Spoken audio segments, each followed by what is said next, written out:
अपनी आंखों पे लगाएंगे और महसूस करेंगे कि हमारे दोनों हथेलियों से प्राण शक्ति हमारी आंखों में जा रही है। फेस का मसाज करेंगे। हरिओम तत्सत बोलते हुए अपनी आंखों को ओपन करेंगे। हरिओम तत्सत आप सभी को। बहुत बहुत धन्यवाद सौरभ जी। सभी का बहुत बहुत स्वागत है हमारी एनवायरनमेंट की क्लास में। आशा है आप सभी की बहुत अच्छे से पढ़ाई चल रही है, तैयारी चल रही है। अब सबसे पहले आप मुझे बताएंगे, मैं जिसका नाम लूंगी, आप लोग क्लास अटेंड कर रहे हैं, वीडियो रिकॉर्डिंग सुनते हैं, जो क्लास नहीं अटेंड कर पाते हैं। कल की जो हमारी लास्ट क्लास थी, लास्ट क्लास से ही क्वेश्चन है, थोड़ा सा रिवीजन के रिगार्डिंग, कि जो हमने कल पढ़ी थी, एयर पोल्यूशन पढ़ा था, उसमें हमने 3 जगह पढ़ा था कि कैंसर बीमारी जो है इन गैसेस से हो जाती है अगर ये एज ए पॉल्यूटेंट्स एयर में मिल जाते हैं। कौन कौन सी जगह आया था, किस किस गैस के साथ आया था, सब लोग मैसेज करेंगे और मुझे बताएंगी लाभी जी। मैसेज करेंगे बाकी सब लोग 3 चीजें, वो कौन कौन से पॉल्यूटेंट्स हैं। पूजा जी ने हैंड रेस किया है, होल्ड पे रहिए आप। अगर लावी जी नहीं बताएंगे तो फिर आपसे पूछेंगे, आप मैसेज कीजिए तब तक। मैम, ये NO2 से होता है कैंसर। एक लेड था, इसे शीशा भी बोलते हैं, और एक आपने बताया था हाइड्रोकार्बन। Very good. बाकी सब लोग भी मैसेज कीजिए। सही आंसर आ गया है और हमारा एक ओवरऑल ऑब्जर्वेशन हो गया कि हाँ भाई आपने रिवीजन किया है, पढ़ा है, मतलब है माइंड में। ऐसे ही क्वेश्चन आ सकते हैं, अगर फैक्चुअल क्वेश्चन आएगा तो सीधा आ जाएगा। किसी से भी इन तीनों में से पूछ लिया, या तो ये भी पूछ सकते हैं जैसे आते हैं ना कि इनमें से कौन है और इनमें से कौन नहीं है, कोई एक पूछ लिया बाकी पूछ लिए। चलिए अब हम हमारी क्लास को आगे बढ़ाते हैं। जहां हमने विराम दिया था, ब्रेक दिया था, वहीं से हम आगे बढ़ते हैं। अब जो भी क्वेश्चन करें आपसे, आप उसका माइक ऑन करके आंसर दीजिएगा। पहले तो बता दीजिए मेरी वॉइस एकदम क्लियर है? माइक ऑन करके बताइए। जी ma'am. Okay, thank you so much. आज हम हमारा एनवायरमेंटल इश्यूज का पार्ट 3 आगे बढ़ाएंगे। हमने लास्ट क्या छोड़ा था? पार्टिकुलेट मैटर पे। क्या होते हैं ये पार्टिकुलेट मैटर? सूक्ष्म कण होते हैं। अगर ये PM10 है, एक मिनट, अगर ये PM10 इनका साइज है तो इसका मतलब ये है कि ये श्वास के थ्रू हमारे अंदर प्रवेश कर जाएंगे। लेकिन अगर इनका साइज और भी छोटा हो गया, PM2.5, मतलब ये हमारे लंग्स तक पहुंच सकते हैं और वहां जाके नुकसान कर सकते हैं। ये और भी ज्यादा महीन होते हैं, छोटे होते हैं उनसे भी। तो ये 3 टाइप के होते हैं। अब हम आज क्या देखेंगे? एयर क्वालिटी लाइफ इंडेक्स, वायु गुणवत्ता सूचकांक हम पढ़ेंगे आज। क्या होता है ये? पहले तो सूचकांक क्या होता है? जैसे आप शेयर मार्केट में भी सुनते हैं सूचकांक। जिस कंपनी के शेयर ज्यादा होते हैं वो ज्यादा ऊपर उसका नाम होता है, और बाकी के उसके नीचे एक हायर, मतलब एक रैंक होती है। तो ये भी वैसे ही है। सूचकांक का मतलब सूचकांक, सूचीबद्ध अंक भी हम कह सकते हैं इनको, कि मार्किंग होती है, मार्किंग। अब हम लोग तो सब एग्जाम देते हैं, परीक्षाएं देते हैं, जीवन भर परीक्षाएं देते रहते हैं अलग अलग टाइप की, और उसमें हमको अलग अलग टाइप के परिणाम मिलते रहते हैं। लेकिन नंबर हमको केवल एकेडमिक्स में ही मिलते हैं। जब हम कोई एकेडमिक एग्जाम देते हैं तो उसमें हमको मार्क्स मिलते हैं ना, कि मार्क्स भी मिलते हैं, और पहले मार्क्स मिलते थे आजकल। लेकिन बच्चों को ध्यान में रखते हुए बच्चे क्या हो गए आजकल, सेंसिटिव ज्यादा हो गए, सहनशीलता उनकी कम हो गई है। तो मेजरमेंट की सूची हो गई एक तरह से। हाँ, ग्रेडिंग सिस्टम कर दिया, ग्रेड देने लगे। अब मार्क्स की जगह पे ग्रेड दे दिया। मान लो उन्होंने कहा कि अगर 90 से लेके 100 है इनके मार्क्स, तो इनको क्या कहा जा रहा है, A+ बोल दिया इनने कि इसको A+ मिला है। उसके बाद 80 से लेके 90 तक को उनने बोल दिया है B+ बोल दिया। ये जस्ट हम एक एग्जाम्पल देख रहे हैं समझने के लिए। अगर 80 से 90 तो उनको बोल दिया उनने B ग्रेड बोल दिया। तो ये तो हमारे लोगों का एग्जाम हो जाता है, लेकिन ऐसा नहीं है कि सिर्फ हम ही लोग एग्जाम देते हैं। बायोटिक, बायोटिक भी एग्जाम देते हैं और बायोटिक भी देते हैं। अग्नि, वायु, पृथ्वी, जल, हम सबकी परीक्षा ले रहे हैं अभी। तो ये जो वायु है इसको भी परीक्षा देनी पड़ रही है, और ये जो परीक्षा देती है तो इसमें ये पास हो रही है या फेल हो रही है, इसके लिए पैमाने बनाए गए हैं, वही सूचकांक में आ रहे हैं, लिस्टिंग हो रही, मार्किंग हो रही है इसकी। तो उसको कैसे डिवाइड किया है, राष्ट्रीय गुणवत्ता सूचकांक हमारी गवर्नमेंट के द्वारा बनाया गया है एक इंडेक्स, उसमें इनको पास और फेल किया जा रहा है। अब क्या है इसमें मार्किंग कैसे की गई है, रेंज क्या दी गई है, अगर 0 से लेके 50 है तो उसको हम बोलेंगे गुड या अच्छी, और 51 से लेके 100 तक है तो क्या बोलेंगे, काम चल जाएगा। ठीक, उसके बाद अगर 101 से 200 है तो क्या है, उसको हम मध्यम, मीडियम बोल रहे हैं। उसके बाद में खराब है 200 से 300 तक, उसके बाद में बहुत खराब और गंभीर। इस डायग्राम में भी है वही कि पहले तो जो है उसको ग्रीनरी में मान रहे हैं, गुड है, मिनिमल इम्पैक्ट, यानी इम्पैक्ट किस पे, हमारी हेल्थ पे कोई बुरा प्रभाव ये नहीं पहुंचा रहे हैं। जो भी पॉल्यूटेंट्स हैं उनकी बहुत मिनिमल, नॉमिनल जो है उनकी क्वांटिटी है उसमें, एयर में, तो हम उसको क्या मान रहे हैं, गुड मान रहे हैं। और उसकी रेंज क्या है, 0 से 50 है। ये रेंज जो है, ये नंबर जैसे जैसे बढ़ रहा है, मतलब पॉल्यूटेंट्स जो है वो उतना ही ज्यादा है एयर में। ठीक, अब इनको ये कैसे दिए जा रहे हैं नंबर, या हम उसको समझें कि क्या है। तो जो हमारी गवर्नमेंट ने डिसाइड किए हैं मुख्य रूप से, मेनली वो ये 8 पॉल्यूटेंट हैं जिनको हम इस वायु गुणवत्ता सूचकांक में देखते हैं। PM10 है, हम पढ़ चुके हैं, PM2.5 है, नाइट्रोजन के ऑक्साइड, ओजोन, अमोनिया। यूनिट क्या है, 10 जैसे 10? PM10 पैरामेट, हमने पढ़ा था ना ये माइक्रो, एक मिनट इसमें दिखाई देती हूँ मैं आपको, माइक्रोमीटर, म्यूएम जो है ना, माइक्रोमीटर, इनका साइज यानी 10 म्यूएम यानी 10 माइक्रोमीटर इनका साइज है। ये एक मेजरमेंट की यूनिट है। ठीक है, अगर हमने एरोसोल भी पढ़े थे ना, अगर 1 से लेके 10, क्या थी वो यूनिट, 1 से लेके 10 तक, माइक्रोन माइक्रोन था, है ना। माइक्रोन तो माइक्रोन था तो वो एरोसोल कहला रहा है, साइज का अंतर है, मेजरमेंट। जी, माइक्रोन एमएम एयरसोल का है वो तो। हाँ, वो एयरसोल का है कि अगर 1 से लेके 10 माइक्रोन है तो वो एरोसोल है, और अगर ये 10 म्यूएम यानी माइक्रोमीटर साइज से 100 तक के हैं तो वो क्या कहलाएंगे, सस्पेंडेड पार्टिकुलेट मैटर, PM वो कहलाएंगे। मतलब हवा में छोड़े हुए वो कण है, चाहे हम छोड़ रहे हैं या प्रकृति, नेचर खुद छोड़ रही है, अगर उनका साइज 10 से लेके 100 माइक्रोमीटर तक है, तब वो क्या कहला रहे हैं, SPM कहला रहे हैं।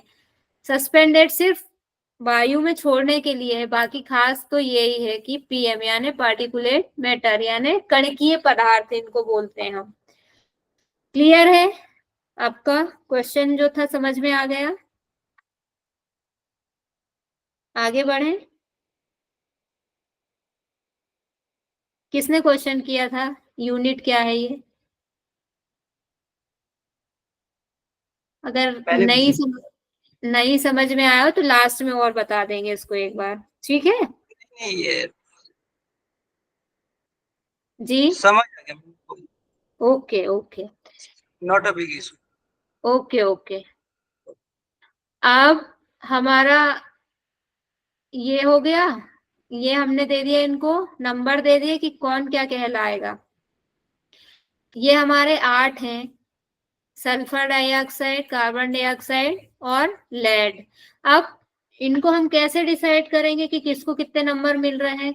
एक क्राइटेरिया बनाया जाता है कि मान लीजिए ये एक कोई प्लेस है, इस प्लेस में जितनी भी एयर है उस एयर में कौन सी चीज कितनी होना चाहिए, मतलब ये पॉल्यूटेंट्स हैं, वो होते तो सभी चीजें हैं, एयर में तो सब रहती हैं, लेकिन इनकी कितनी क्वांटिटी है तब वो पॉल्यूटेंट्स, मतलब वो मतलब उस कंडीशन में, उस वाली क्वांटिटी में वो इस वायु को पॉल्यूटेट नहीं करते हैं। ये वायु उस मात्रा के साथ में प्रदूषित नहीं कहलाएगी। कितनी होना चाहिए, इन सब की एक जो है मात्रा डिसाइड है गवर्नमेंट की साइड से कि ये हानिकारक नहीं है, अगर इतनी है तो हानिकारक नहीं है, इससे ज्यादा है तो वो हानिकारक है और प्रदूषित वायु वो कहलाएगी, ये पूरी क्या कहलाएगी, प्रदूषित। अब वो मात्रा क्या क्या है ये मैंने यहाँ पे लिख दी है, इसमें इसको आप पढ़ लेंगे क्योंकि ये तो आपको पढ़ना ही पड़ेगी और कहीं ना कहीं आपको याद रखना पड़ेगा कि कौन से वाले पॉल्यूटेंट्स की कितनी लिमिट होना चाहिए जिससे वो क्या है, एक हमारी कंफर्टेबल रेंज में कहलाएगी, उससे ज्यादा है तो वो हमारे लिए हानिकारक होगी। ये मैंने लिख दिया है इसमें, तो आप यहाँ से इसको बस रीड कर लीजिएगा। अब एक हमारा एयर में ये भी परसेंटेज भी होता है, ये तो क्या है, होनी कितनी चाहिए, ये है, ये पता चल रहा है इससे कि किस पॉल्यूटेंट की मात्रा कितनी होना चाहिए, ये है। और जनरली अभी कौन सा पॉल्यूटेंट कितना है, ये वो है। तो इसमें हमको दिख रहा है डायग्राम में, प्राइमरी एयर पॉल्यूटेंट्स, जो प्राथमिक, हमने पढ़े थे ना प्राइमरी और सेकेंडरी दो टाइप के, तो जो प्राइमरी हैं उसमें से सबसे ज्यादा हमको कौन सा मिलता है, लगभग आधा, जितना भी है, मान लीजिए ये कोई एक प्लेस है, इसमें इतनी एयर है तो उस एयर में से आधा तो किसका है, कार्बन मोनोऑक्साइड, सीओ, सबसे ज्यादा इसमें सीओ होता है। फिर उसके बाद में दूसरे नंबर पे आता है, ये दोनों बराबर हैं, ये यहाँ से इनके देख रहे हैं कौन सी चीज, ये नाइट्रोजन के क्या है, ऑक्साइड है ये वाले, और 11.6% है ये। दूसरे नंबर पे आते हैं, ये मैंने इसके लिए, ये आपको पहचान के लिए इंडिकेटर्स भी बना दिए हैं, उसमें समझ में ना आए तो ये जो सर्कल दिख रहे हैं इनमें कलर डाल के और मैच कर दिया यहाँ से, तो आप इससे भी समझ सकते हैं डायग्राम में। पार्टिकुलेट मैटर्स पीएम दूसरे नंबर पे देखिए कितने ज्यादा हानिकारक हैं ये दूसरे थर्ड नंबर बराबर ही है, तो हम इनको दोनों को एक ही लेवल पे सेकंड नंबर पे रखेंगे दोनों को। सबसे ज्यादा कार्बन मोनोऑक्साइड 50.9%, ये दोनों है 11.6%। कौन कौन, नाइट्रोजन के ऑक्साइड और पीएम 10। उसके बाद आता है हमारा 9.5%, क्या आ रहा है 9.5%, वोलेटाइल ऑर्गेनिक्स। और उसके बाद हमारा आता है 8.5% सल्फर के ऑक्साइड। ये आपको एक टेबल बना लीजिएगा 2 के टेबल की तरह, कौन सा सबसे ज्यादा है कौन सा सबसे कम है, एग्जाम में बिल्कुल आ सकते हैं, आते हैं ऐसे क्वेश्चन। उसके बाद 2% कौन होता है, ये लेड, ये सबसे कम होता है एयर में, सबसे ज्यादा मतलब सबसे कम मात्रा में ये होता है लेड। 2.3% होता है अमोनिया, एक गैस होती है, किससे मिलके बनती है, नाइट्रोजन और हाइड्रोजन के परमाणुओं से मिलके बनती है अमोनिया, NH3 इसका फॉर्मूला होता है। ये और ये है मुख्य रूप से इनका परसेंटेज होता है। अब ओजोन तो क्या है, ओजोन की मात्रा तो घटती बढ़ती रहती है, इन्हीं के ऊपर डिपेंड करती है। जैसे कि हमने पढ़ा था कि नाइट्रोजन के ऑक्साइड क्या है, उसको बना लेते हैं जब इधर पे रहते हैं, और अगर सेकेंडरी पॉल्यूटेंट्स के रूप में जाते हैं तो उसको प्रभावित भी करते हैं। ये हमारा हो गया एयर कंपोजिशन में पॉल्यूटेंट्स की मात्रा, कौन सा पॉल्यूटेंट कितना है। क्लियर है इतना सभी को? क्लियर है? मैम तो स्टार्टिंग में लिखा FO 9%, ये नहीं समझ आ रहा, ये कार्बन मोनोऑक्साइड है। ये सर ये 50.9% दिया है ना? हाँ हाँ 50.9%, ये कार्बन मोनोऑक्साइड यानी 50% से भी ज्यादा है। ये जितनी एयर है, जितने पॉल्यूटेंट्स हैं किसी एयर में, मान लो ये दिख रहा है ना ये फोटो में कि ये एयर, इसमें जो भी एयर है उसके साथ साथ में हमारे नाक से हम जब सांस ले रहे हैं तो इतनी सारी, ये सारा कचरा, मतलब ये सारा पोल्यूशन भी हमारे नाक में जा रहा है। तो ये एयर में जितने भी पोल्यूटेंट्स हैं उसमें से सबसे ज्यादा परसेंटेज इसका है कार्बन मोनोऑक्साइड का। ठीक है? Yes ma'am. ओके, ये हमारे हो गए पोल्यूटेंट्स। अब एक टर्म है सफर।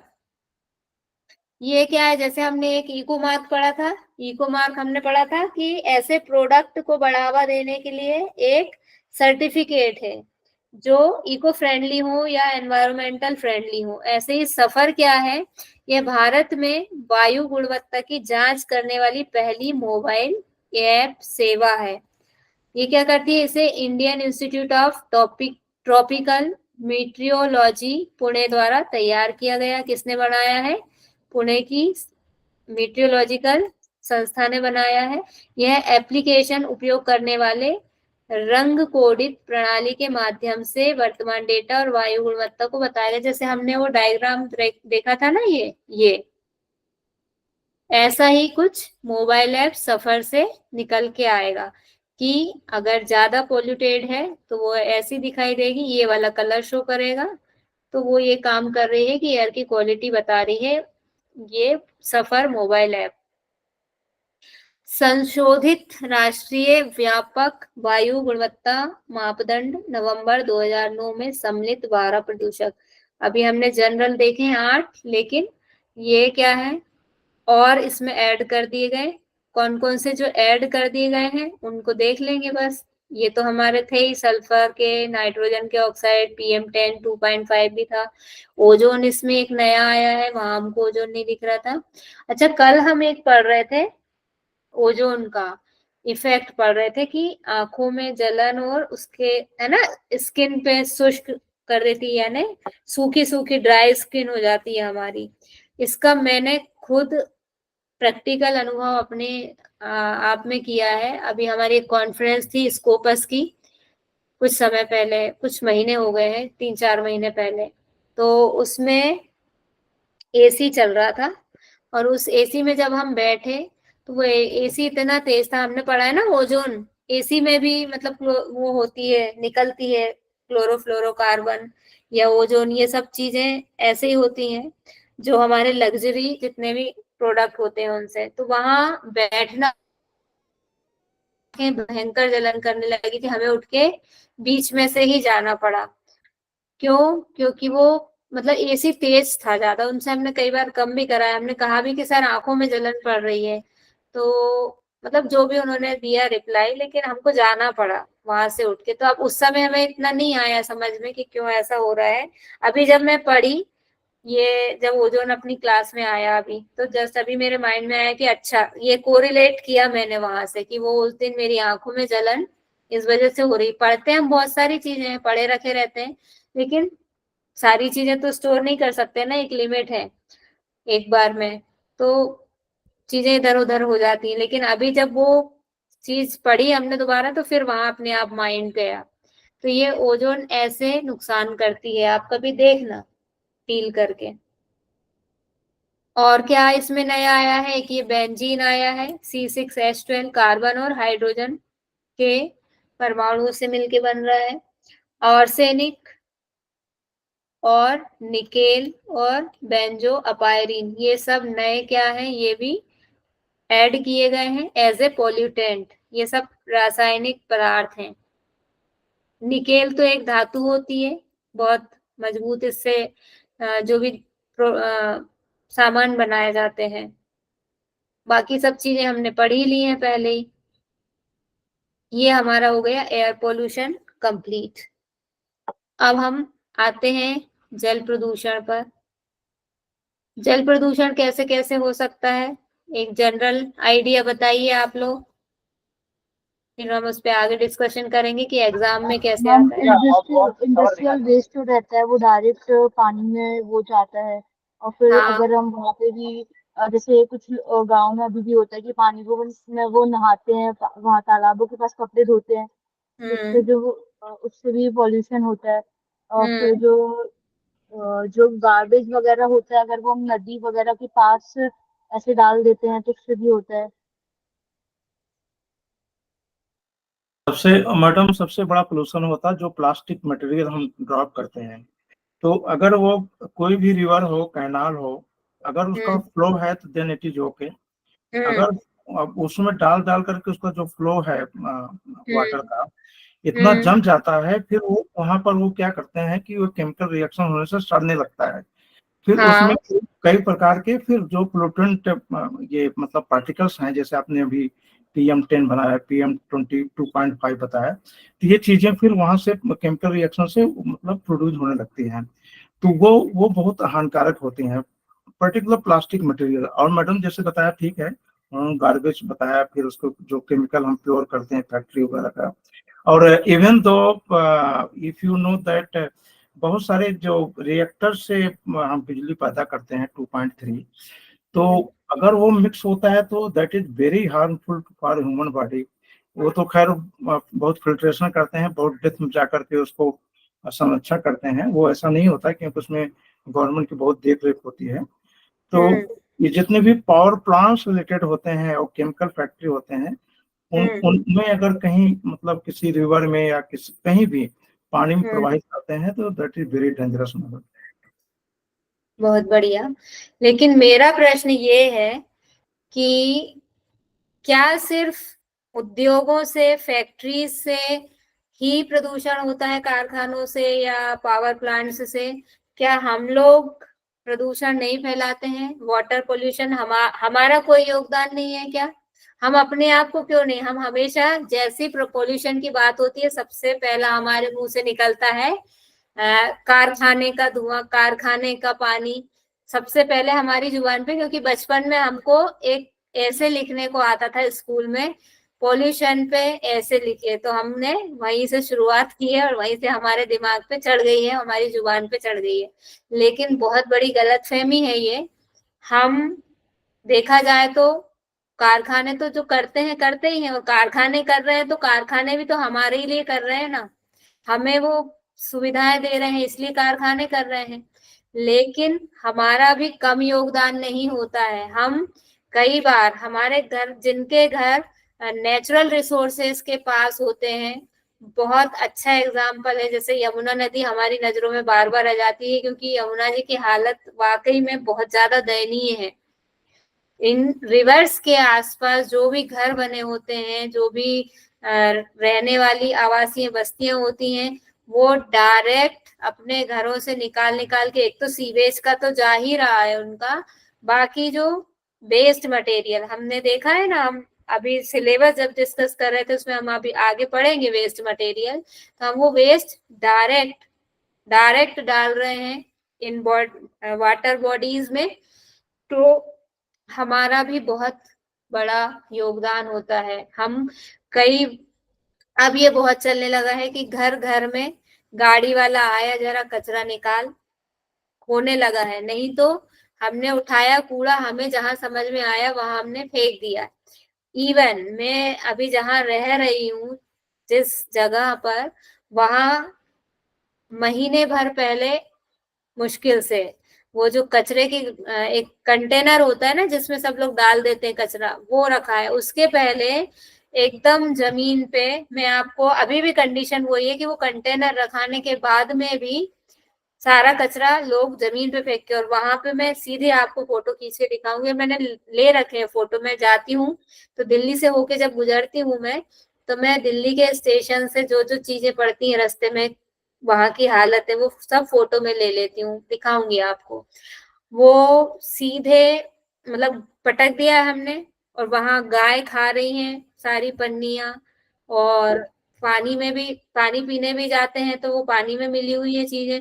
तो कई तरह से हम ऐसे छोड़ रहे हैं। हमारा बहुत महत्वपूर्ण रोल है, हम अपने आप को अंडर एस्टिमेट ना करें इस मामले में, है ना। जैसे कहीं शो ऑफ करने की या अपनी क्वालिटी बताने की बात होती है तो क्या आता है, don't under estimate my power. क्या है वो डायलॉग, जरा बताइए डोंट तो। Ignore the power of Don't common man. underestimate the हाँ, power of the common don't man. Under estimate the power of common man. तो यहाँ पे हमको उसको दूसरे वे में भी ध्यान रखना है कि don't under estimate the power of हमारी जो कचरा छोड़ने वाली प्रवृत्ति है। हम बहुत महत्वपूर्ण रोल निभाते हैं और सबसे बड़ा रोल भी निभाते हैं। अब डेफिनेशन, बस अब एयर कर दो, एयर की जगह पे क्या करना है हमको, वाटर कर देना है। बाकी सारी चीजें सेम रहेंगी इसमें, कि जो भी उनकी फिजिकल केमिकल, वाटर की फिजिकल केमिकल और बायोलॉजिकल जो उसकी प्रॉपर्टीज हैं उनमें, या कैरेक्टरिस्टिक्स हैं उनमें, अगर नेचुरल भी होता है, ऐसा नहीं है हम करते हैं, नेचुरल भी होती है, चेंजेस आते हैं और हमारे द्वारा तो आते ही आते हैं। तो जब वो हमारे यूज के लायक, या जो एक उसकी, जैसे सीमा की बात हम कर रहे थे, दायरे की बात कर रहे थे कि ये इसमें पानी में ये चीज इतनी होना चाहिए, ये इतना होना चाहिए, अगर उस लिमिट से, उस क्राइटेरिया से चीजें कम या ज्यादा हो रही है, मतलब वो पॉल्यूटेड हो गया है, प्रदूषित वाटर हो गया है वो। जल प्रदूषण के मेन सोर्सेस क्या हैं? अब उत्पत्ति के आधार पर इनको, यानी उसकी ओरिजिन के बेस पर जैसे वो हो रहा है उसके आधार पर कितना है, मेनली टू टाइप्स का है। एक तो है बिंदु स्रोत प्रदूषण, पॉइंट सोर्स पोल्यूशन। इसके अंतर्गत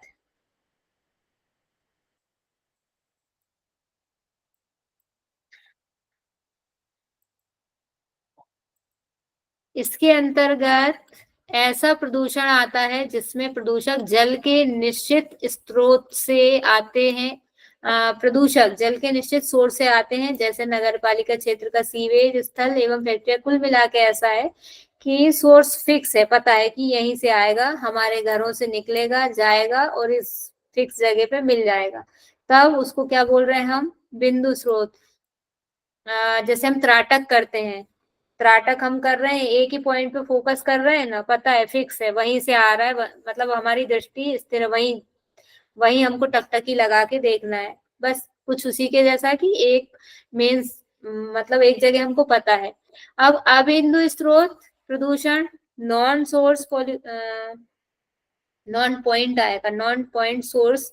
इसके अंतर्गत ऐसे प्रदूषण को लिया जाता है जिसमें प्रदूषकों का बहिर्स्राव किसी पृथक स्रोत से नहीं होता है। इसमें प्रदूषक एक विस्तृत क्षेत्र से आते हैं, जैसे इसमें फिक्स बॉडी से नहीं हो रहा है, जैसे शहर के वर्षा जल का बहाव, कृषि, यानी कहीं कहीं से अलग अलग जगह से आ रहा है।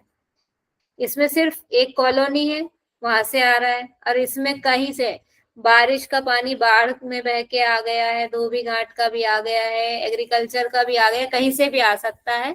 तब वो क्या हो जाएगा, नॉन पॉइंट सोर्स पोल्यूशन। भूमिगत जल प्रदूषण कैसा होता है, अंडरग्राउंड वाटर पोल्यूशन। औद्योगिक, नगरीय एवं कृषि अपशिष्टों से युक्त जल से के रिसकर भूमिगत जल से मिल जाने से ये होता है। जहां भी ये फैक्ट्रियां हैं, उद्योग है, जैसा कि आप लोगों ने भी कहा अभी, वहां से इनका धीरे धीरे धीरे धीरे निस्तारण जमीन में रिस रिस के जाते रहते हैं। जहां से भी इनको जगह मिलेगी, पानी है, जाएगा नीचे। और स्वच्छ पानी की कुल मात्रा में भूमिगत जल का कितना होता है, 30%। यह लगभग 1.5 बिलियन लोगों के लिए जल का प्राइमरी सोर्स है। ये देख लीजिए। अब ये पोल्यूशन हो कैसे रहा है, यहां से हमको इस पिक्चर से समझ में आएगा। दिख रहा है? समझ में आ रहा है क्या हो रहा है? इसमें कुछ समझाने की आवश्यकता है? क्लियर है? आंसर कीजिए। जी मैम, क्लियर है। ओके। अब कुछ टर्मिनोलॉजी है, इनसे क्वेश्चन आते हैं, फैक्चुअल क्वेश्चन आ जाते हैं। डीओ क्या होता है? Dissolve oxygen. क्या होती है? मान लीजिए कोई पानी का सोर्स है, वाटर बॉडी है, कोई तालाब है, नदी है, कुछ भी है। इसमें जितना पानी है, उस पानी में ऑक्सीजन कितनी घुली हुई है, वो कहलाती है डीओ या डिसॉल्व ऑक्सीजन। जितना भी पानी है उसमें जितनी ऑक्सीजन घुली हुई है वो है उसकी डिसॉल्व ऑक्सीजन। यह जल में घुलित ऑक्सीजन की वह मात्रा होती है जो जलीय जीवों के श्वसन के लिए आवश्यक होती है। जब जल में डीओ की मात्रा 8.0 मिलीग्राम पर लीटर से कम हो जाती है तो ऐसे जल को हम संदूषित या कंटेमिनेटेड कहते हैं। जब यह मात्रा 4.0 मिलीग्राम पर लीटर से कम हो जाती है तो इसे हम अत्यधिक प्रदूषित कहते हैं। समझ में आ गया ना कि अब ये पानी है, फिर से देख लीजिए इसको, ये पानी है, ये पानी में जीव जंतु भी हैं, लोग कुछ जीव हैं इसमें रहने वाले, जो जलीय जीव होते हैं वो इसमें हैं। इनको भी तो अब ये ब्रीदिंग करेंगे क्योंकि जो भी लिविंग थिंग है वो ऑक्सीजन लेता है, CO2 छोड़ता है अपने जीवन के लिए, जिंदा रहने के लिए। तो जितने जीव हैं उनको कितनी ऑक्सीजन चाहिए, उनके अकॉर्डिंग है ना, उनके मतलब कितनी चाहिए वाली बात नहीं है। अभी सिर्फ ये देखना है इसमें डीओ में, सिर्फ ये है कि इन जीवों के लिए जो ऑक्सीजन है उसमें वही क्या है, डीओ है, डिसॉल्व ऑक्सीजन है। और वो चीज, ये इसकी मात्रा दे दी, इतनी तो होनी चाहिए। अगर इससे कम है तो वो प्रदूषित है, और इससे कम है तो अत्यधिक प्रदूषित है। अब आती है बीओडी। बीओडी होती है बायोलॉजिकल ऑक्सीजन डिमांड, जैविक ऑक्सीजन मांग। ऑक्सीजन की वह मात्रा जो जल में कार्बनिक पदार्थों के जैव रासायनिक अपघटन के लिए आवश्यक होती है। अपघटन क्या होता है? पहले भी बताया था ये हमने, मैम डिकम्पोजन। इनका टूटना। हाँ, कि इनको अलग करना, मतलब जो पदार्थ सड़ रहे हैं, गल रहे हैं, वहां पर पानी के अंदर भी तो जैसे पेड़ पौधे लगे हैं उसमें, तो वो उनकी पत्तियां सड़ सड़ के गिर जाती हैं, वो भी तो होते हैं ना। तो जीव मर के गिर जाते हैं, उन जीवों को तोड़ रहे हैं। अब वहां पे जितने जीव हैं उसमें से वो क्या कर रहे हैं, कार्बनिक पदार्थों को, कार्बनिक ऑर्गेनिक सब्सटेंस को क्या कर रहे हैं, अपघटित कर रहे हैं उनको। वही है पंचतत्व में विलीन, सबको अपने अपनी जगह पे भेजने का काम उनका जो है। उस काम में भी तो ऑक्सीजन लगेगी ना। हम खाना खाते हैं, खाना हमारे अंदर जाता है, डाइजेशन चालू होता है, तो डाइजेशन, ऑक्सीजन हमें क्यों चाहिए? ऑक्सीजन का मेन काम क्या होता है? बर्निंग का होता है ऑक्सीजन का मेन काम, जलाने का काम करती है ऑक्सीजन। हम जो खाते हैं उस खाने को ये ऑक्सीजन जलाती है, जलाने के बाद में हमको एनर्जी मिलती है। वो एनर्जी एटीपी के रूप में माइटोकॉन्ड्रिया में स्टोर होती है और फिर हम काम कर पाते हैं उस एनर्जी से। तो काम करने के लिए जो एनर्जी या ऑक्सीजन चाहिए, ये काम करने के लिए इनको, वही क्या है, बायोलॉजिकल डिमांड है। क्लियर है ये दोनों चीजें, डीओ और बीडीओ, बीओडी? आगे बढ़े? Yes ma'am. ठीक है, एक और चीज आ गई अब, CO डी, CID की जगह COD। BOD केमिकल, का मेजरमेंट भी होता है क्या? जी ये बायोलॉजिकल ऑक्सीजन डिमांड जो है मैम, क्या इसका वाटर लेवल में मेजरमेंट भी होता है क्या? हाँ होते हैं ना इनके मेजरमेंट, कितनी होना चाहिए, सबके होते हैं, सबकी डिसाइड रहती है। अब हर चीज को यहाँ इंक्लूड करना आ, थोड़ा बहुत होमवर्क वाले काम में, ये जो मैं बोलती हूँ ना 10 चीजें आगे पीछे की आप जोड़ लो, आपके मन में जो भी क्वेश्चन आ रहा है तुरंत उठाओ मोबाइल और तुरंत उसको सर्च कर डालो, जहां आपने ये लाइन लिखी नोट्स बनाए वहीं पे उसको ऐड कर दो, 2-4 लाइनें छोड़ के चला करो, जो भी नोट्स है उसमें कुछ लाइन या एक आध पेज एक्स्ट्रा खाली छोड़ के चलना चाहिए, उससे रिलेटेड कोई और इन्फॉर्मेशन हमको मिल रही है तो वो हम उसमें ऐड कर लें, ठीक है। और ये जो स्लाइड्स है ना, मैं फिर से बता देती हूँ, आप इसके स्क्रीनशॉट ले लीजिए, क्योंकि ये उसमें नहीं है, ये मैंने अभी ऐड किया है, ये वाली स्लाइड स्क्रीनशॉट ले लीजिए इसके, दोनों तीनों के। हो गया,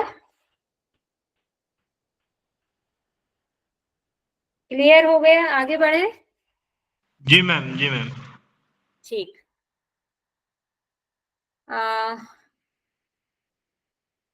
COD, COD होती है केमिकल ऑक्सीजन डिमांड। अब केमिकल ऑक्सीजन डिमांड क्या होती है, जल में ऑक्सीजन की वह मात्रा जो उपस्थित कुल कार्बनिक पदार्थों के ऑक्सीकरण के लिए आवश्यक होती है।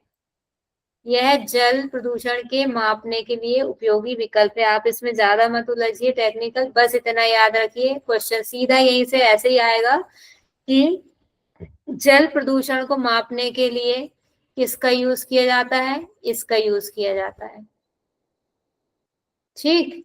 जिस जल में जलमल जैसे जैविक अपशिष्टों का प्रदूषण होता है, अब ये अच्छा ये आ गया MPN, मोस्ट प्रोबेबल नंबर, सर्वाधिक संभावित संख्या। जिस जल में जलमल जैसे जैविक है ना, मल जैसे कि अभी मैडम ने बताया था कि गांव में अपने जानवर पशु सब उसमें जा रहे हैं, गोबर कर रहे हैं, उसमें सब ऐसी गंदगी भी जा रही है, गोबर कर रहे हैं, तो ये सब चीजें भी जा रही हैं उसमें, पशुओं का मल जा रहा है कहीं आसपास। अब तो बहुत मतलब बहुत आगे बढ़ गए हम, नहीं तो शौच के लिए भी जलाशयों को प्रयोग ऐसे होता था। तो ये उन चीजों की बात है, उसमें कोलाई जैसे जीवाणुओं की संख्या अधिक पाई जाती है। MPN परीक्षण की सहायता से कोलाई आदि जीवों को पहचाना एवं मापा जा सकता है। प्रदूषित जल में उच्च MPN पाया जाता है। जितना ज्यादा प्रदूषित जल होगा उसमें मतलब समझ जाइए कि ये MPN उतना ही ज्यादा अधिक है, उतना ही अधिक है, मल जल वाले अपशिष्ट उसमें ज्यादा है। जलीय पारिस्थितिक तंत्र पर प्रभाव क्या पड़ रहा है इसका, वाटर इक्वेटिक इकोसिस्टम, जैसे हमने उस दिन भी चर्चा की थी कि कोई पॉन्ड का है या सी का है, समुद्र का है, अलग अलग एक फिक्स क्षेत्र होता, भौगोलिक क्षेत्र होता है, उसमें जो लोग जीव जंतु रह रहे हैं वो मिलकर एक इकोसिस्टम बनाते हैं। इसके जीव इसमें नहीं जाते हैं, इसके जीव इसमें नहीं जाते हैं, सब अपना अपना एक इकोसिस्टम, जिनका मतलब एक फिक्स है।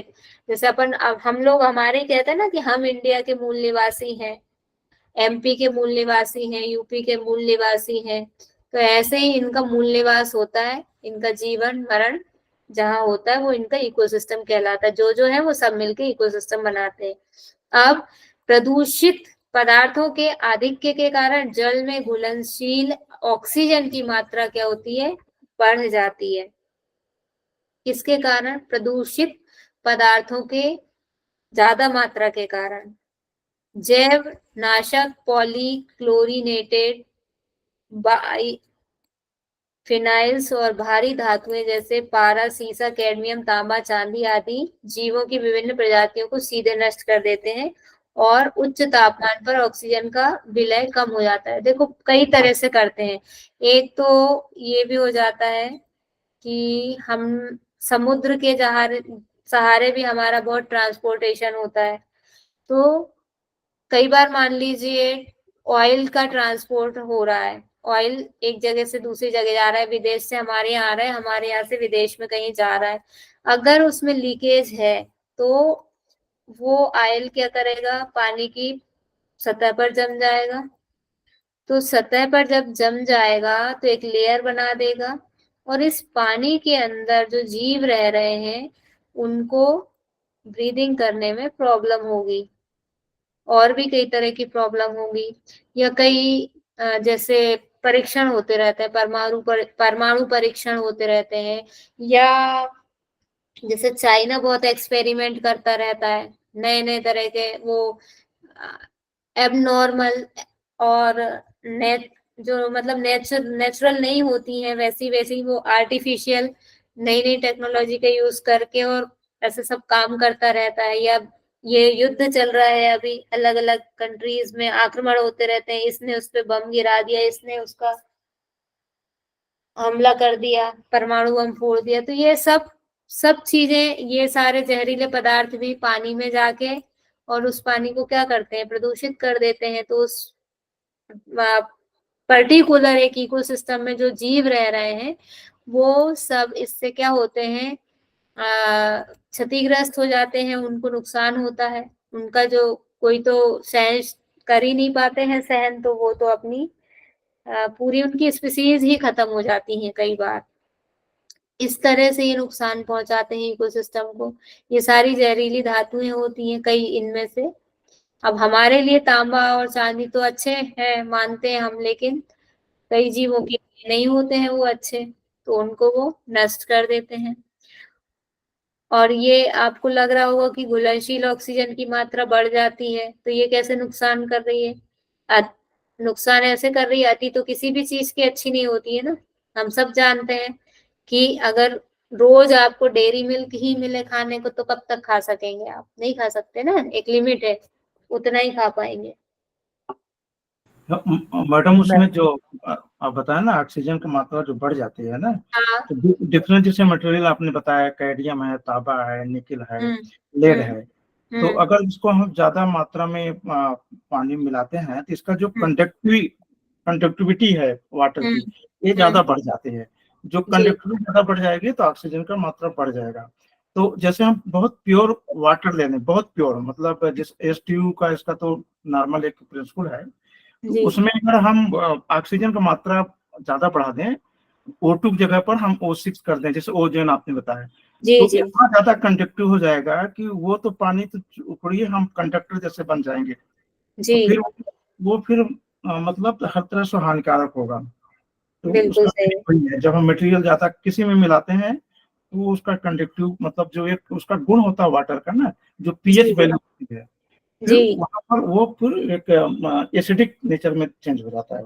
जी जी, बिल्कुल सही, बहुत बढ़िया। देखिए कितना मतलब सर ने और उसमें कितना अच्छी जानकारी ऐड ऑन कर दी है।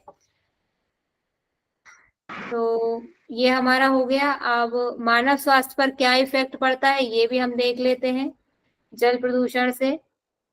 संक्रमित जल, देखिए हम ही कर रहे हैं, हम ही अपने लिए गड्ढा खोदते हैं, हमने ही गंदा किया है पानी और हम ही उसको फिर पीकर बीमार हो रहे हैं।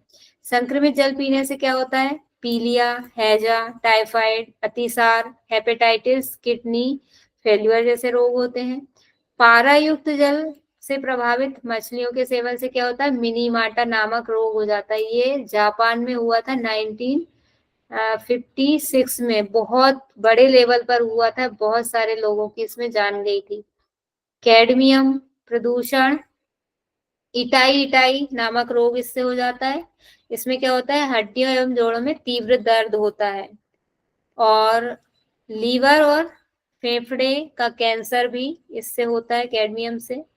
अब ये फिर वहां हमने वायु प्रदूषण में कैंसर पढ़ा था, यहाँ हम देख रहे हैं जल प्रदूषण से भी कैंसर कैसे हो रहा है। कैडमियम कि अगर हम जल के थ्रू कैडमियम हमारी बॉडी में पहुंचता है तो कैंसर हमको कहाँ वाला हो जाता है? लीवर वाला और लंग्स वाला।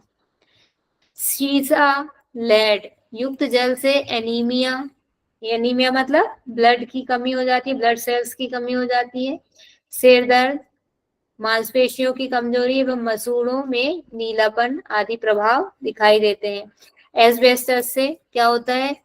रेशों से युक्त जल द्वारा एस्बेस्टोसिस फेफड़ों के कैंसर का एक रूप। सोच लीजिए अब ये जल प्रदूषण कितना भयानक है। अब इसको याद कैसे करेंगे? अतिसार क्या होता है? जी, अतिसार क्या होता है? अतिसार। अतिसार दस्त जो लग जाते हैं ना, उसको अतिसार बोलते हैं। दस्त मतलब लूज मोशंस,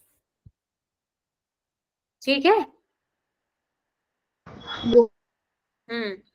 अब इसको याद कैसे रखेंगे? इन सब चीजों को भाई कंफ्यूज करेंगे ये तो किससे कौन सा रोग होता है।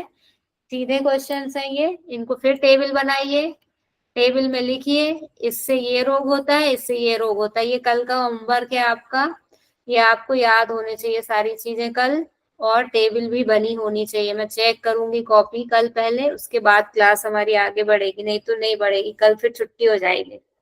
अब आप सोच लीजिए कल पढ़ना है कि छुट्टी करना है। अब आता है हमारा भूमिगत जल प्रदूषण का मानव स्वास्थ्य पर प्रभाव। काफी बचा है अभी, 2-3 स्लाइड है, कर लेते हैं, टाइम भी है अभी तो। भूमिगत जल का प्रभाव कैसे पड़ रहा है? भूमिगत हमने देखा था ना, जो वाटर सीवेज का, कारखानों का रिस रिस के जमीन में जा रहा है, उससे कैसे हो रहा है? ब्लू बेबी सिंड्रोम हो जाता है, मिथेमोग्लोबिनेमिया इसको बोलते हैं। पेयजल में नाइट्रेट की मात्रा ज्यादा हो जाने से नवजात शिशुओं में, एकदम जिनका बर्थ हुआ है, में हीमोग्लोबिन के साथ मिलकर मिथेमोग्लोबिन बनाता है, जो ऑक्सीजन परिवहन में बाधा उत्पन्न करता है। वहां हमने एयर पोल्यूशन में क्या देखा था? कौन मिल रहा था हीमोग्लोबिन के साथ? कौन सी गैस ज्यादा तेजी से जुड़ रही थी? 300 टाइम्स ज्यादा तेजी से जुड़ रही थी हीमोग्लोबिन से। माइक ऑन करके फट से बताइए, कोरिलेट करके याद करेंगे ना तो कभी नहीं भूलेंगे। कार्बन मोनोऑक्साइड, दम घोटू गैस, कई बार जिक्र कर चुके हम इसका, याद आया? यस और नो? माइक ऑन करके बताइए। जी मैम। कार्बन तो मोनोऑक्साइड। हाँ, वहां पर हम देख रहे थे कि कार्बन मोनोऑक्साइड जुड़ रही थी हीमोग्लोबिन के साथ, और दम घुटने से इंसान की मौत तक हो सकती है। और यहाँ पे हीमोग्लोबिन के साथ जुड़ रहा है कौन? नाइट्रेट।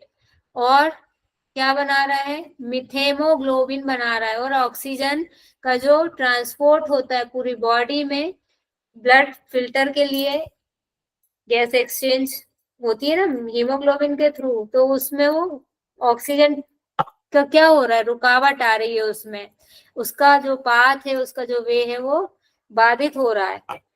इससे शिशुओं की मृत्यु भी हो जाती है।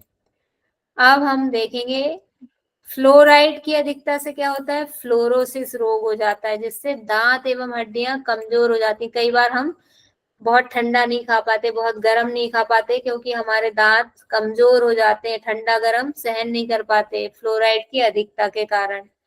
आर्सेनिक युक्त जल के प्रयोग से ब्लैक फुट चर्म रोग, ये सबकी टेबल बना लेना आप, नहीं तो भूल जाओगे, याद नहीं रहेगा।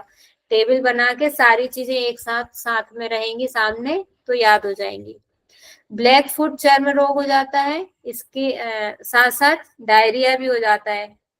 और हाइपरकीटोसिस, पेरिफेरल न्यूरिटिस एवं फेफड़े का कैंसर हो जाता है। ये सब रोग हैं, अलग अलग टाइप के, सर्च कर लेना आप किसमें क्या होता है, क्या सिम्टम्स होते हैं, और क्या क्या इनके रोकथाम के उपाय हैं। उपाय तो सीधा सा है, आर्सेनिक का प्रयोग कम करना है हमको, जिससे जो रोग हो रहा है उसका हमको यूज कम करना है, या हमको फिल्टर वाटर का यूज करना है अगर हमारा इम्यून पावर बहुत ही वीक है तो।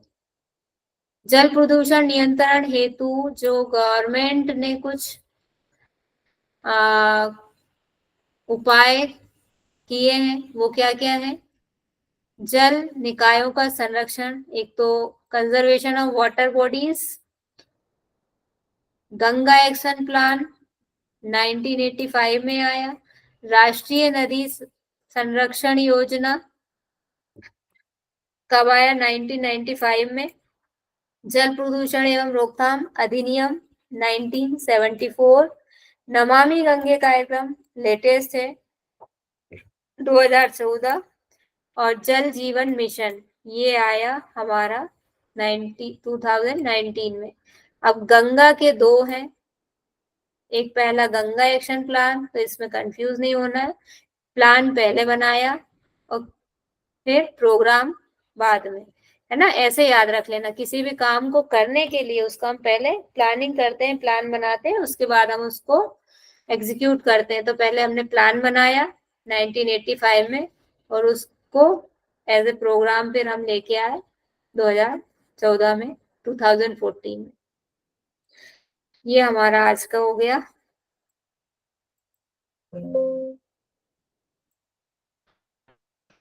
क्लियर है इतना सभी को? समझ में आया? यस मैडम, थोड़ा रिपीट पढ़ना पड़ेगा मैडम अपने को। हाँ, पढ़ लीजिएगा, जहां जो समझ में नहीं आए तो दोबारा कल पूछ लीजिएगा।